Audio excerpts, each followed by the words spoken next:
Right. So in the legal world, loyalty isn't just, a nice personality trait to have. Oh, definitely not. It's heavily regulated. Exactly. It's this tightly surveilled commodity. And if a legal professional accidentally divides that loyalty, it doesn't just result in a bad Yelp review or like an awkward apology. No, it's way more severe than that. Right. It can dismantle multi-million-dollar cases, invalidate life-altering documents, and honestly end a lucrative career in a single afternoon. So welcome to the deep dive. Glad to be here. Whether you are actively cramming for your SQE1 legal exams or you're just, insanely curious about the ethical tightropes that lawyers have to walk every single day, today we are unpacking the dense mechanics of conflicts of interest. We really are getting into the true psychology of professional ethics today. Looking through these source notes, this entire topic rests on one brilliantly simple yet incredibly strict principle. Okay, lay it on me. A solicitor cannot properly act for someone if something else is pulling them in a different direction. Pulled in a different direction. Right. The concept of compromised gravity, basically. Compromised gravity. I like that. It's like trying to navigate north with a compass, but there's a massive magnet sitting in your right pocket. That's exactly it. You might think you're walking straight, you feel like you're being objective, but you are being subtly pulled off course. And looking at the rules, it seems the most dangerous magnet, the one that gets lawyers into the most trouble, is when their own personal interests enter the equation. Which makes sense, human nature and all that. That brings us right to the bedrock rule. The most severe category is the own interest conflict. Own interest conflict. By definition, this happens when a solicitor's personal interests clash, or crucially, even potentially clash, with a client's interests. Just a potential clash is enough. Oh, yeah. If there is one golden rule you need to commit to memory from these sources, whether for an exam or just, understanding how legal ethics work, it is this. An own interest conflict is an absolute bar. An absolute bar. So no wiggle room, no it depends on the situation. Zero exceptions. The solicitor simply must not act. It is a hard stop. You drop the file. Okay, let me push back on this a little bit, because if I'm putting myself in the shoes of a client, I might find that incredibly frustrating. Sure. Let's say I'm paying an attorney, I don't know, £500 an hour. I trust them completely. I explicitly tell them, look, I know this is technically a conflict for you, but I don't care. I waive the conflict. I want you to represent me. Right, the autonomy argument. Yeah. We are two consenting adults. Shouldn't I have the autonomy to make that call? It is a very natural reaction to feel like autonomy should win out there, but the legal system's answer remains a definitive, resounding no. Wow. Even if I insist. Even if you beg. This is what exam boards actually call the consent trap. The consent trap. Yeah, the rules state that consent cannot fix an own interest conflict. And the reason for this goes deeper than just, bureaucratic red tape. It's about the asymmetry of power. What do you mean by asymmetry of power? Well, lawyers are professional persuaders. Right. If a lawyer really wants to keep a lucrative client, they might, consciously or subconsciously, downplay the severity of the conflict to get the client to agree. Ah, I see. So the regulator assumes that a client can never truly give unbiased consent if their own lawyer is the one explaining the risks to them. Okay, but what if I go down the street, I get independent legal advice from a completely different firm, and that second lawyer says, hey, you understand the risks, right? And I say, yes. Does my original lawyer still have to drop the case? They absolutely do. Wait, really? Even with outside advice? Exactly. Let me frame it this way.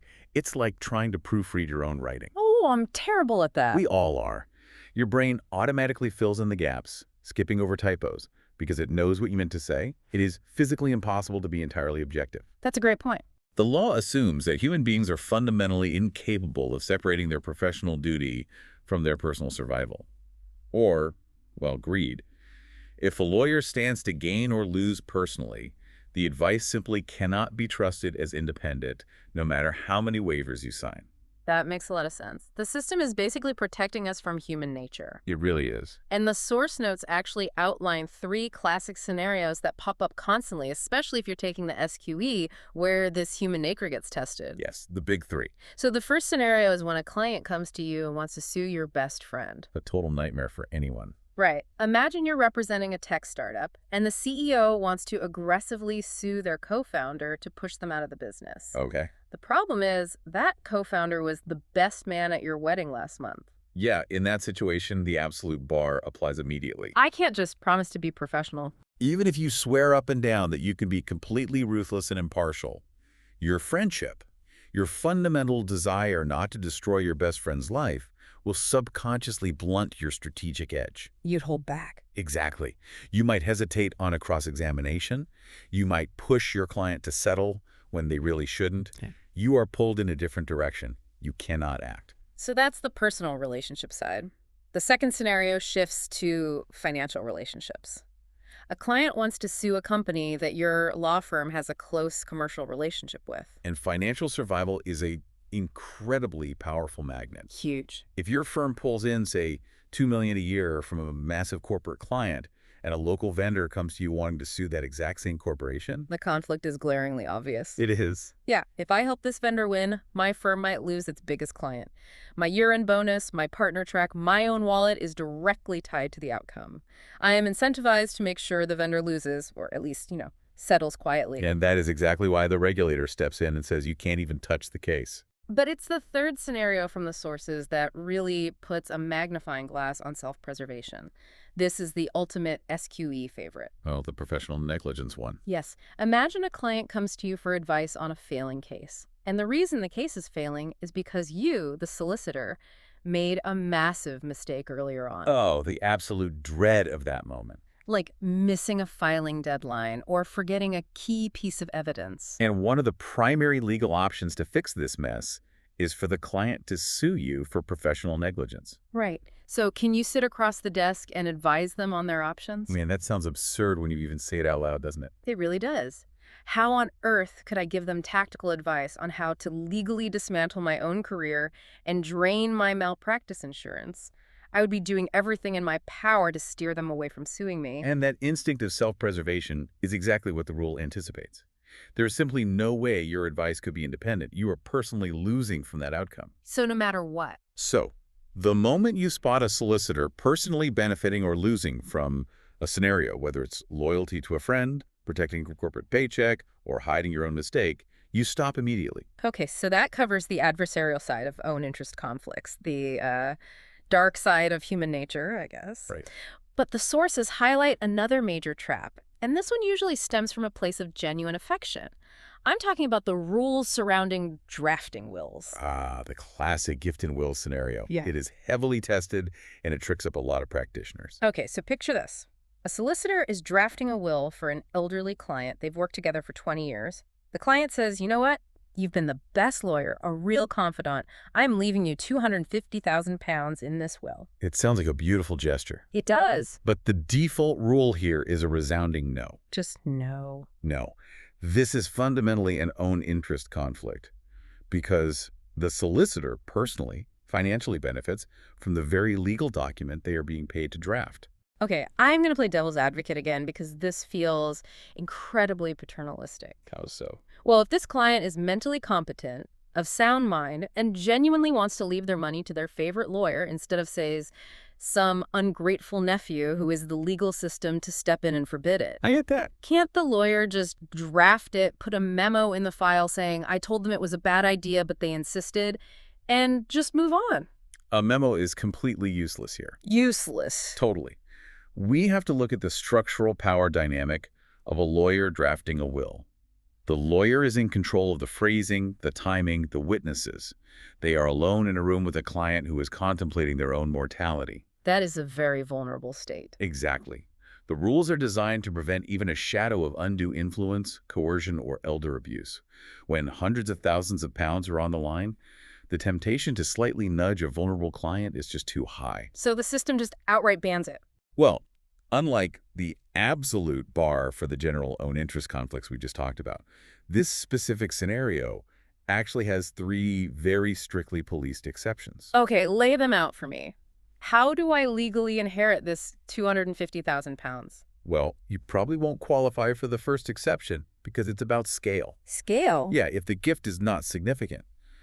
Just a small token of appreciation, like a nice bottle of wine, a box of cigars, or a book, you can proceed. The law really doesn't care about a 50-pound bottle of Merlot. Okay, yeah. £250,000 is definitely not a bottle of Merlot. What's the second exception? The second exception is if the solicitor is related to the client and is being treated equitably, like other family members. Okay, that makes sense. If your mother wants you to draft her will and she is leaving her estate equally to you and your two siblings, you can draft it. The family dynamic and the equal distribution override the professional conflict in that very narrow context. Got it. But if I'm not related, and it is a massive amount of money, am I just out of luck? That brings us to the vital third exception. If the gift is significant and you aren't related, the client must actually obtain independent legal advice regarding that specific gift. Let's parse that phrasing. Actually obtain. Yes. That sounds like a much higher bar than just handing them a brochure for another law firm and saying, hey, you should probably run this by someone else before I hit print. It is a vastly different bar. Suggesting advice is not enough. Advising them to get advice is not enough. Wow. The client must genuinely go to a completely different independent lawyer, receive counsel on the implications of this massive gift, and only then can the will be finalized. The original solicitor has to actively halt the process until that independent verification happens. Wow. So to summarize the own interest side of the ledger, if it involves your own money, your own friends, your own mistakes, or a massive inheritance coming your way, you are compromised. That sums it up. The magnet in your pocket is just too strong. You must stop acting. And that is the perfect pivot point. Because we've firmly established that a lawyer cannot be conflicted by their own self-interest. Right. But what happens if the lawyer is perfectly pure-hearted?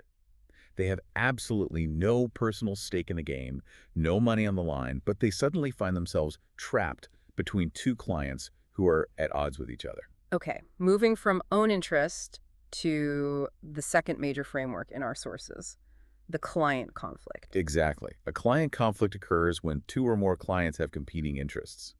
The core issue here is simple logic. You cannot act in the best interests of both clients if helping one actively, tangibly harms the other. It's the classic impossibility of being both the defense attorney and the prosecutor in the same murder trial. Precisely. Every time you score a point for one side, you damage the other. But the source notes highlight something about this that really blew my mind. It doesn't have to be an actual raging fire of a conflict for the rules to kick in, does it? No, it doesn't. And this is where exam candidates often lose marks. Because they wait for the fire. Right. The rules apply if there is a significant risk that a conflict to develop. You do not wait for the situation to explode. But wait, predicting a significant risk. That sounds like lawyers are expected to be clairvoyant. It does sound like that. If two clients are getting along fine today, how is a lawyer supposed to know they might have a massive falling out in 6 months? It's less about clairvoyance and more about structural foresight. The rules are heavily preventative. Think about the catastrophic costs of unwinding a case halfway through. Oh, that sounds expensive. Very. If a law firm takes on two clients who have a slight misalignment and 8 months into a complex, expensive negotiation, that misalignment turns into a full-blown war, the law firm has to withdraw from representing both of them. Oh, wow. So both clients suddenly have no lawyer. Precisely. They've spent hundreds of thousands in legal fees, they have shared deeply confidential information with this firm, and now they have to start from scratch with brand new counsel. That would ruin businesses. It absolutely ruins businesses.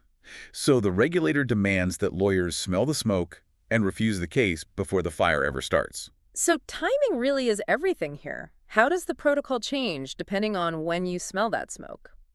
Well, if you discover the conflict or the significant risk of one before you even accept the instructions, the rule is clean. You generally act for only one of those clients. You choose one, you decline the other. First come, first served. Usually, yes. Yeah. But if you discover the conflict during the retainer, meaning you were already deep into the work for both clients and suddenly their interests drastically diverge, you must inform both clients immediately and consider if you can continue acting at all. And what if they want you to stay? Remember our rule about the consent trap. Just because the two clients say, we promise we'll play nice, keep representing us both, Yeah. doesn't mean you can. Yeah. Sometimes the conflict is so fundamental you just have to drop both files. That is brutal. But the notes do offer a sort of surgical alternative to dropping everything, something called a limited retainer. How does that work in practice? A limited retainer is essentially shrinking the scope of your responsibility. Instead of acting on the entire transaction, the solicitor agrees to advise only on the specific, neutral parts of a matter where there is absolutely no conflict. You just ignore the bad You part. carve out the controversial issues and refuse to touch them. So to put an analogy on it, it's like fencing off a danger zone. Say two entrepreneurs are starting a business. I can tell them, I will help you draft the employment contracts for your new staff and I'll negotiate your office lease. Safe topics. Right. But when it comes to deciding how you divide the equity and voting rights between the two of you, which is where you might end up fighting, I am completely walled off. You have to hire separate lawyers for that piece. That is a flawless example. You are providing utility where it's safe and mandating independent counsel where it's dangerous. That feels like a very elegant solution. But what happens when you can't just build a fence? Oh, boy. Unlike the own interest rule, which we know is a completely uncrossable brick wall, the client conflict rule actually has a couple of hidden doors. Okay, this is where things get really nuanced. Under what rare circumstances can a lawyer actually serve two competing masters? The rules outline two highly specific exceptions where you can act for clients who have competing interests. The first exception is when the clients have a substantially common interest. A substantially common interest. What does that actually look like in the real world? Imagine two friends coming together to buy a commercial property, or a group of investors setting up a joint venture. Okay. Yes, technically, investor A might want slightly different tax structuring than investor B. There is a minor conflict. But their overarching dominant objective is identical. They both want the joint venture to launch successfully. Got it. The pull isn't in completely opposite directions. They are both pulling the cart forward, maybe just at slightly different angles. Exactly. What is the second exception? The second exception is far more intense. It is when clients are competing for the same objective. Competing for the exact same objective, like an auction. Yes. Imagine two massive corporations bidding to buy the exact same bankrupt company's assets, and they both want to use the exact same law firm to handle their bids. Yes, exactly that scenario. But that sounds like an absolute recipe for disaster. How is that legally permissible? Yeah. You have one firm literally playing both sides of a high-stakes chess match. I know, it sounds totally counterintuitive to everything we've discussed so far. Yeah. But it happens mostly in elite corporate law. Why there? There might only be, say, 3 law firms in the world with the specific antitrust expertise required to handle a multi-billion-dollar telecom merger. The legal system recognizes this commercial reality. However, it puts terrifyingly strict guardrails around it. I would hope so. For either of these exceptions to apply, the common interest or the competing objective, there are 3 mandatory conditions, and all 3 must be met. Not 2 out of 3. All 3. If even one is missing, the exception vanishes and you are back to a strict conflict. Okay, what's condition 1? Condition 1. Both clients must give informed consent in writing. In writing. So you have a solid paper trail proving they knew exactly what they were walking into. Exactly. Condition 2 is the operational hurdle. The firm must effectively protect each client's confidential information. In your scenario of 2 companies bidding on the same asset, this requires what the industry calls an information barrier, historically known as a Chinese wall. Okay, let's be real for a second. If I'm listening to this, I'm highly skeptical. Fair enough. These lawyers work for the same firm. They probably share the same boss. They definitely use the same break room. How heavily policed are these information barriers, really? Do they just promise not to gossip at the water cooler about the mega merger? It is absolutely not based on the honor system. Good. A true information barrier is an exercise in intense institutional segregation. We are talking entirely separate legal teams who are physically forbidden from interacting regarding the case. Like different offices. Often, yes. They are placed on completely different floors or even in different city offices. They operate on separate, partitioned, password-protected servers. Wow. If an associate from Team A accidentally views a digital file belonging to Team B, the barrier is breached, the firm is disqualified from the entire transaction, and they could face catastrophic financial penalties and regulatory action. The paranoia is incredibly real because the consequences are so severe. That is wild. It's like running 2 completely separate law firms under one roof. It basically is. So we have a written consent. We have an airtight, digitally segregated information barrier. What is the third condition? The third condition is the ultimate safety net.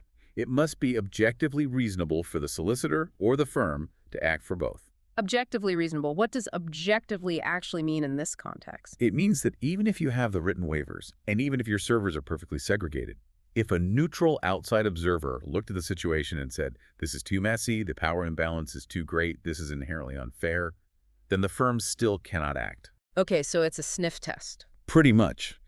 The firm has to genuinely, demonstrably believe they can provide competent, diligent representation to both sides without shortchanging either one. So it prevents firms from using consent forms as like a get-out-of-jail-free card for terribly unethical setup. Exactly. We have covered a massive amount of ground here, from absolute bans to incredibly high-stakes exceptions, to make sure you, the listener, can actually use this information, especially if you're staring down an SQE exam question.